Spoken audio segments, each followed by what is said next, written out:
नमस्कार दोस्तों, मैं मीनू। मैं राजीव शर्मा। आप लोगों का स्वागत करते हैं अपने YouTube चैनल अपना सिलाई घर में। सबसे पहले हम अपने सारे व्यूअर्स को, अपने दर्शकों को इस चैनल के बनाने का उद्देश्य बताएंगे। हमारे बहुत सारी महिला मित्र हैं, जैसे कि आप जानते हैं, वो चाहती हैं कि हम एक सिलाई में बहुत अच्छी तरीके से सीख पाएँ, लेकिन सिलाई की फॉर्मल ट्रेनिंग नहीं ले पाती हैं। फॉर्मल ट्रेनिंग ना ले पाने के बहुत सारे कारण हो सकते हैं। हो सकता है उन्हें समय की कमी हो सकता है अच्छा इंस्टीट्यूट अवेलेबल ना हो सकता है इंस्टीट्यूट में आने जाने की परेशानी हो, बहुत सारे कारण हो सकते हैं। तो ऐसे ही लोगों को और ऐसी ही महिलाओं को ध्यान में रखते हुए हमने इस चैनल को बनाने की शुरुआत करी। अच्छा, ऐसे लॉकडाउन में ही बनाने का रीज़न क्या है? वैसे तो पिछले 8 सालों से मैं फ्लिपकार्ट और अमेज़ॉन जैसे प्लेटफॉर्म पे वुमेन अपैरल कैटेगरी के अंदर ऑनलाइन बिजनेस कर रही हूँ। और कई लोग मुझसे कहते भी थे कि आप अपनी स्किल शेयर करिए। मेरा भी काफ़ी मन था कि मैं अपनी स्किल शेयर करूँ लोगों के साथ, लेकिन समय की कमी के कारण मैं ये कर नहीं पाई। मन बहुत था लेकिन मैं नहीं कर पाई थी।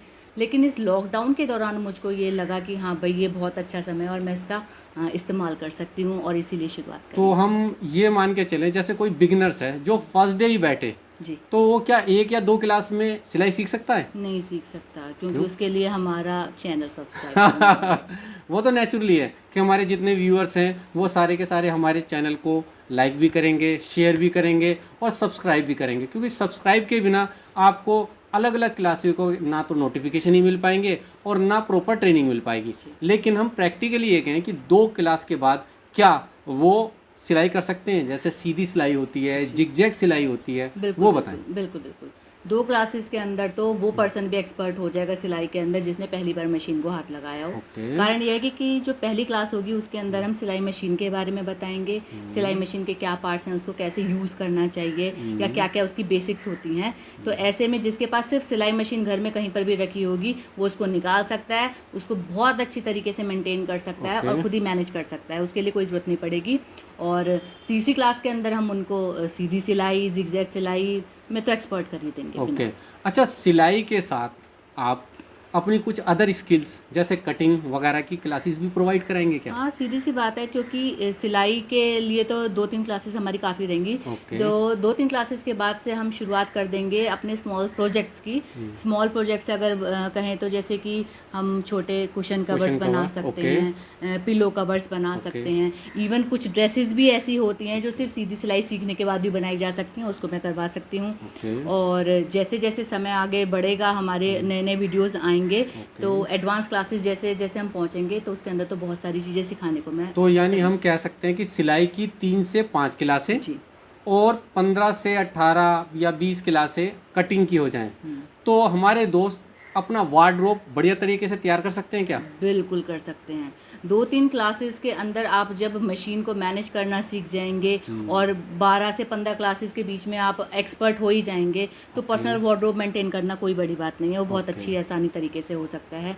और जब पर्सनल वार्डरोब तैयार करने में तो कोई दिक्कत आने वाली नहीं है। तो कटिंग के साथ आप थोड़ा सा बॉडी का मेजरमेंट वगैरह भी आप लेना बताएंगे?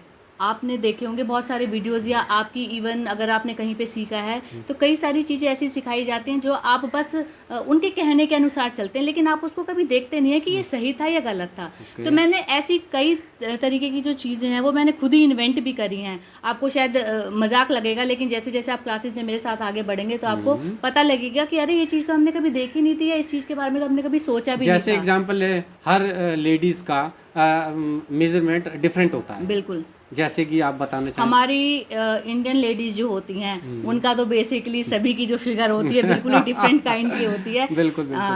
तो जैसे कि एक एग्जांपल लेते हैं कि किसी का बस्ट हैवी होता है, किसी की वेस्ट बहुत नैरो होती है, शोल्डर जो है, मतलब हर तरीके की बहुत तरीके की बॉडी टाइप्स होते हैं। तो हर एक बॉडी टाइप के लिए आप एक तरीके का तो मेजरमेंट यूज नहीं कर सकते ना, तो उसके सबके लिए अलग अलग तरीके की होती है जिसको मैं बताऊंगी। तो यानी कि हमारा तो जो स्टार्ट हुआ सिलाई से, कटिंग से, मेजरमेंट से, एवरीथिंग, यानी बिगिनिंग से कोर्स हमारा स्टार्ट होगा और ये एडवांस लेवल आगे काफी तक जाएगा। हाँ, बिल्कुल जाएगा। तो क्या ये सिर्फ वार्डरोब तक ही सीमित रहेगा या इसमें कोई अर्निंग पॉइंट भी जुड़ सकता है? नहीं, सीधी सी बात है, पर्सनल वार्डरोब जब आपने तैयार कर लिया तो रुकने की तो कोई बात ही नहीं है ना।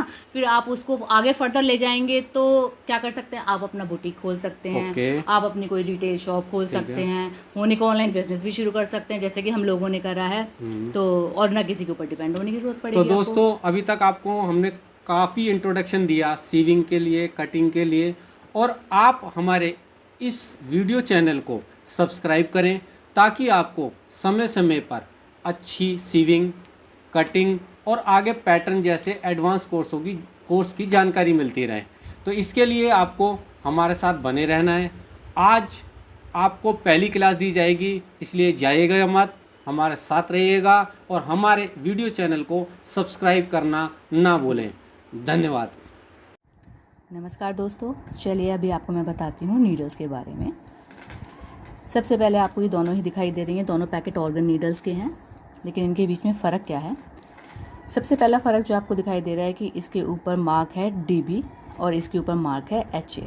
इन दोनों की पहचान कैसे करनी है और क्यों करनी है। DB जो होती है वो आपकी प्रोफेशनल मशीन्स के लिए इस्तेमाल होती है और HA आपके हाउस होल्ड मशीन्स के लिए इस्तेमाल होती है। आपकी हाथ की मशीन या आपकी ऊषा की जेनोमे जो ऑटोमेटिक मशीन्स होती हैं उनके अंदर आप इस्तेमाल करते हैं HA और DB इस्तेमाल करते हैं प्रोफेशनल्स के लिए। लेकिन आपको इतना याद रखने की ज़रूरत नहीं है। ये सिर्फ आप जब भी जहाँ पे भी आप नीडल खरीदें उसको बिल्कुल पर्टिकुलर तरीके से बताइएगा कि आपकी घरेलू मशीन है या आपकी प्रोफेशनल मशीन है। वो अपने हिसाब से वो आपको दे देगा, लेकिन फिर भी आपको बताना मेरा फ़र्ज़ बनता है कि भाई DB और HA में क्या फ़र्क था। तो ये मैंने आज आपको पहली बात बताई। दूसरी बात जो नीडल्स में आपको ध्यान रखने की होती है वो ये है कि इनका नंबर क्या है। जैसे कि इसमें आपको दिखाई दे रहा है 11 नंबर, इसमें आपको दिखाई दे रहा है 14 नंबर, इसमें दिखाई दे रहा है आपको 16 नंबर। तो आपको कौन से नंबर की सुई कब लगानी होती है उसकी बारे में बात करेंगे। चलिए दोस्तों, अब मैं आपको बताती हूँ। 11 नंबर की सुई की नोक होती है सबसे पतली, उससे थोड़ी मोटी होगी 14 नंबर की और उससे थोड़ी मोटी होगी आपकी 16 नंबर की। तो आप कपड़े को ध्यान में रखते हुए सुई को चूज़ कर सकते हैं कि आपको कौन सी इस्तेमाल करनी है। अब बात आती है कि 11 नंबर की सुई आपको किस तरीके के कपड़े पर इस्तेमाल करनी है। तो आप देख रहे हैं कि ये शिफॉन का कपड़ा है और ये जॉर्जेट का कपड़ा है। अब आप कहेंगे भाई शिफॉन और जॉर्जेट कौन सा कपड़ा होता है, तो उसको बहुत आसानी से आप पहचान सकते हैं। जो लेडीज़ घर में रेगुलर रूप में जो साड़ियाँ पहनती हैं वो जो कपड़ा होता है वो आपका शिफॉन या ज़्यादातर जॉर्जेट का होता है। तो इस तरीके की कपड़े की सिलाई के लिए आपको हमेशा कौन सी इस्तेमाल करनी है, 11 नंबर की। दूसरे आप देखते हैं क्रेप, जिसे आप पॉलिस्टर जिसे आप कहते हैं, पॉलिस्टर का कपड़ा होगा, उसके लिए आप 14 नंबर की इस्तेमाल कर सकते हैं। मोटे जो कॉटन कपड़ा है जो मोटा होता है थोड़ा सा, उसके लिए आप 16 नंबर की सुई जो है वो इस्तेमाल कर सकते हैं। चलिए दोस्तों, आज आपको बताते हैं कि सुई कैसे चेंज करनी है आपको मशीन की। सबसे पहले आपने इसको थोड़ा सा लूज़ करा और नीचे निकाल लिया अपने मशीन।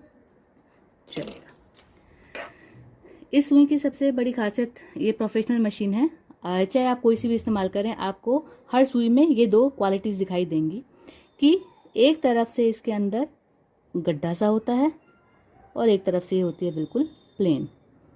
क्योंकि ये गड्ढे वाली जो जगह है ये आपको इस्तेमाल करनी है, जो आपके धागा जहाँ से आप डालेंगे वो इस जगह से ये आपके सबसे पहले फ्रंट में पड़नी चाहिए और ये चीज़ रहनी चाहिए हमेशा बैक में।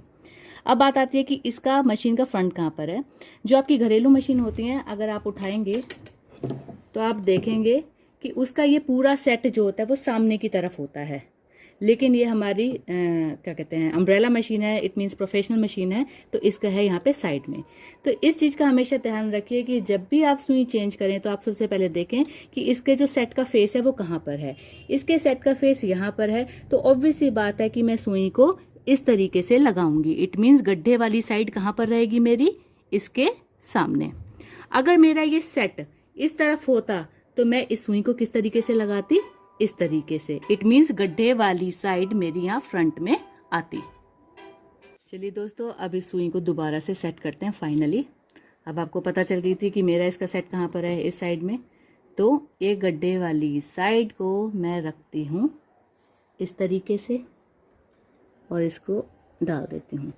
इसको मैक्सिमम जितना ऊंचा हो सकता है उतना ऊंचा लेके जाइएगा।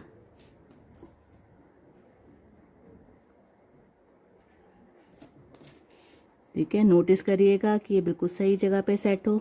आप देख सकते हैं, देखिए यहाँ पर हो गई है। अब आप इसको टाइट कर दीजिए स्क्रू को। एक बार ही ध्यान करके देखिए कि भई ये आपका साइड में आ रही है कि नहीं आ रही है। बिल्कुल फिट है ये। क्योंकि अगर ये सुई सही तरीके से नहीं डलेगी तो आपकी सिलाई आएगी नहीं कपड़े के ऊपर। तो ये सबसे पहली बात ध्यान रखनी है कि ये गड्ढे वाली जगह आपके जहाँ पर भी आपका सेट होता है बॉबिन का, उसकी तरफ इसका फेस होना चाहिए। ये है गड्ढा सुई का और ये है इसका फेस।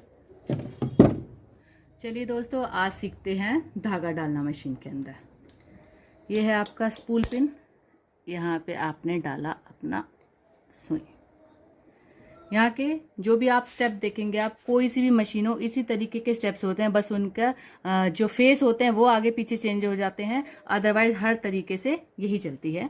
सबसे पहले आपको 3 दिखाई दे रहे होंगे, इसमें से किसी में भी डाल सकते हैं, कोई दिक्कत नहीं है। ये पहला आया, ये है आपका पहले नंबर का जहाँ से धागा आपको पास करना है।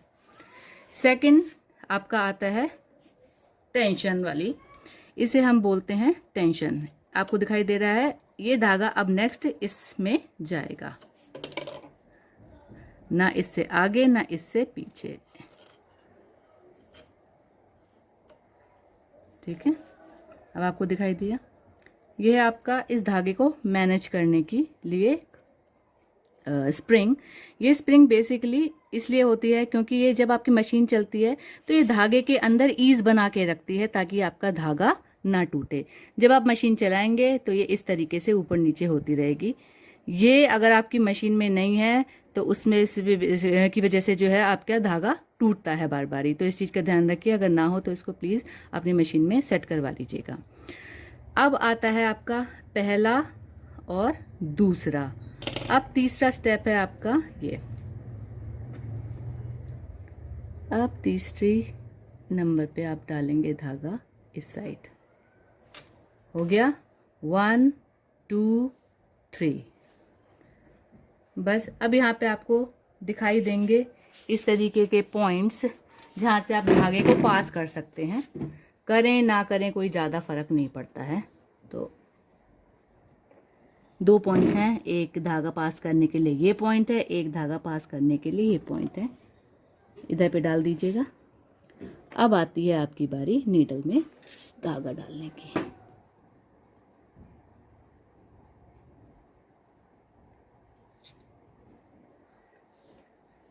और ये हो गया आपका धागा सेट।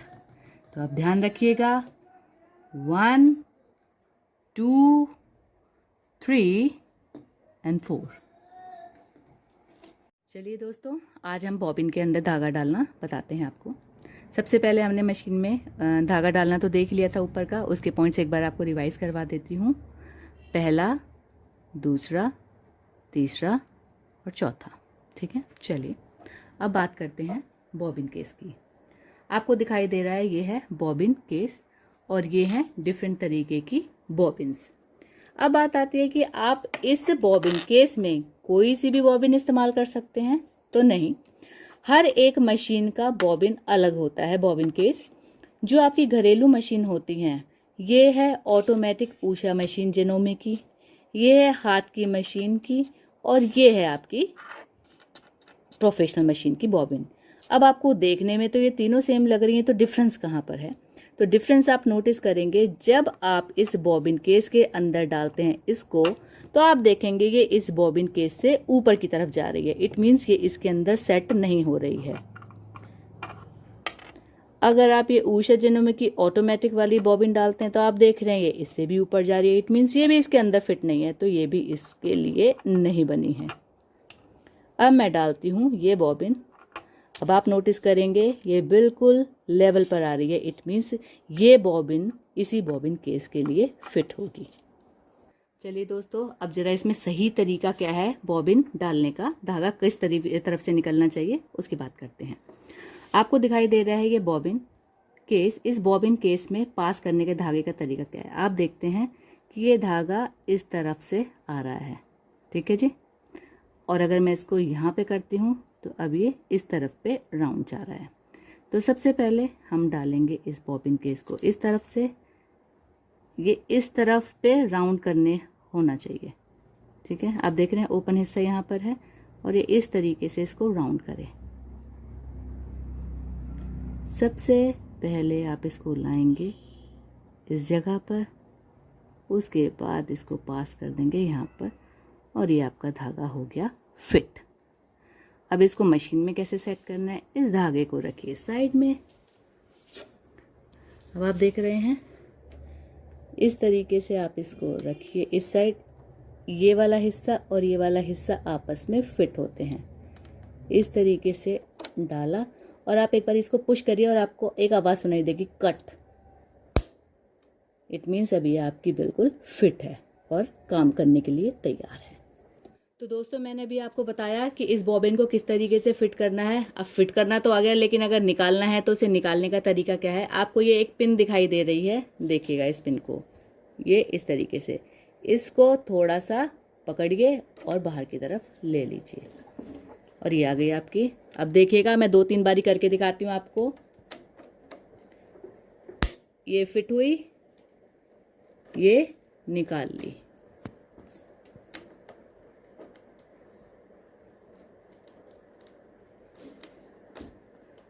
ये फिट हुई और ये निकाल ली।